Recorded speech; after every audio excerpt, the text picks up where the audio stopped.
Hey everybody, my name is Eric and I'm here to read you a story. Today's book is Arthur and the Golden Guinea by Jean Berwick.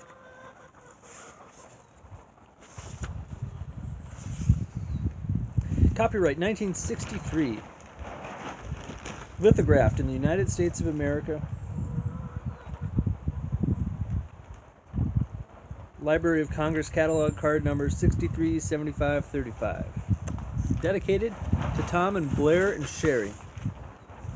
Once upon a time, when great-great-great-great-great-grandfathers were little boys, one of them was a boy named Arthur. Arthur lived in Williamsburg, a town in Virginia, which was named after King William of England.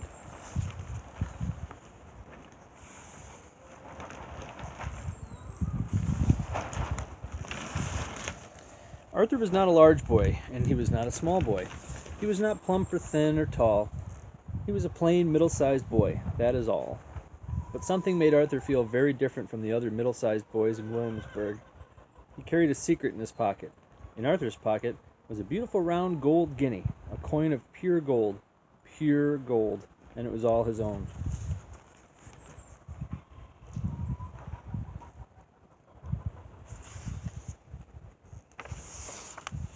Nobody had given Arthur the secret gold coin, and nobody in Williamsburg knew that he had it. Not the silversmith who made and mended his mother's spoons and earrings, not the apothecary who fixed medicines for Arthur when he was sick and sold him card candies from a tall jar, not the wig maker with his great powdered wigs, not the shoemaker or the cabinet maker or the lady who made hats.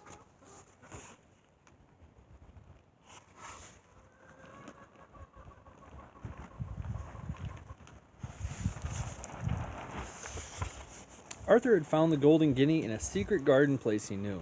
He often went there to dig for buried treasure. If Arthur's mother had known about the guinea, she would have said, "Money's to spend and money's to lend, and only a miser does hide it." And she might have sent him to spend the coin on a fat, flat flounder at the fishmonger's, or on some long yellow loaves of bread from the bake shop.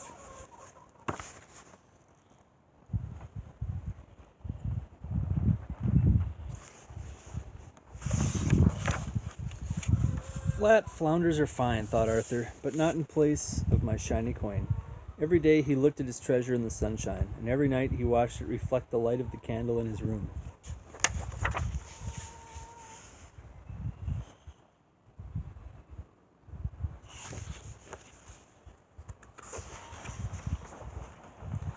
One warm spring day, Arthur's mother asked him to go on a special errand for her. She gave him a broken silver spoon to be repaired by Master John, the silversmith. Arthur set out on his way. When he came to the miller's windmill, he could not pass by without a ride on it, but only for a minute.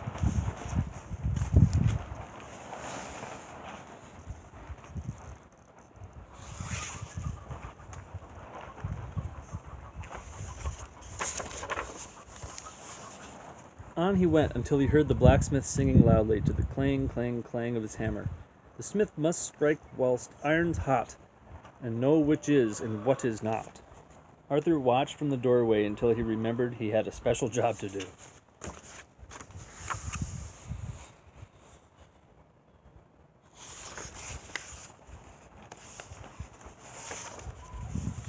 On he went again, not even climbing up to gaze at the candies in the window of the apothecary shop. At the silversmith's, he handed his mother's broken spoon to Master John. But when his hand went back into his pocket, the coin was not there. His beautiful golden guinea was gone.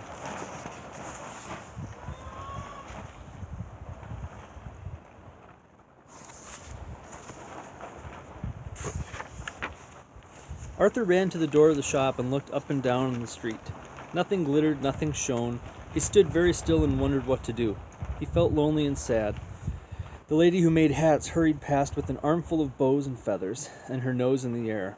She didn't even see Arthur. The wig maker walked quickly down the wide street on his way to the governor's palace. The shoemaker passed by with a pair of new shoes.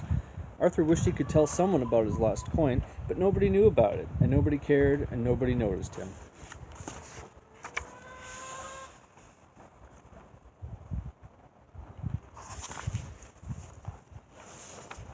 Suddenly there was a great rumble and a lot of dust, as the governor's coach came rolling proudly down the street. The governor was dressed in his finest clothes. Everyone turned to stare at him.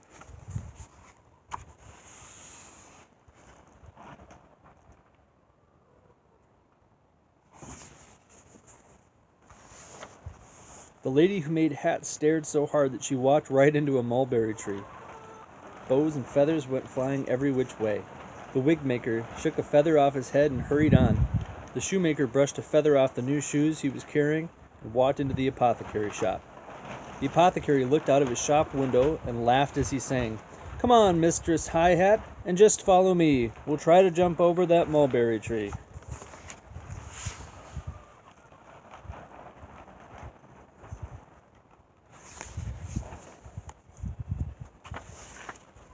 Master John helped the hat lady pick up bows in front of his shop. Arthur started to chase the feathers here and there and everywhere. The men on the sidewalk laughed and laughed until Arthur felt very silly.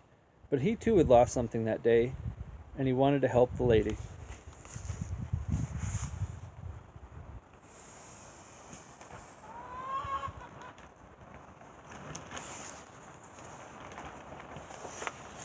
At last he had caught all the feathers but one.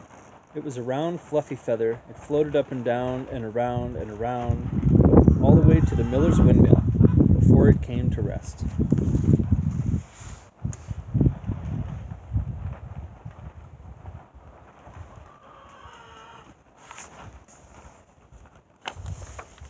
Gently Arthur picked it up, and at that moment he saw something gleam and glitter in the dust under the windmill. It was something round and gold and beautiful. It was his own wonderful guinea. Arthur started to put the coin back in his pocket, but suddenly he knew he couldn't keep it a secret for another moment. He had to tell everyone. Look what I found," he shouted. "I found it one day in my secret garden place, and this morning I lost it, and now I found it again."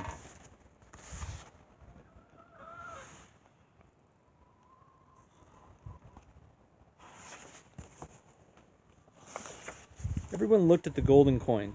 Everyone agreed that Arthur was the most fortunate boy in all Williamsburg. And Arthur's mother did not say, "Money's to spend and money's to lend."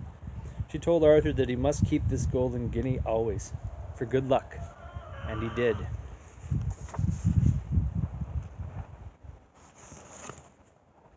That was Arthur and the Golden Guinea by Jean Berwick, 1963. Have a great day, everybody.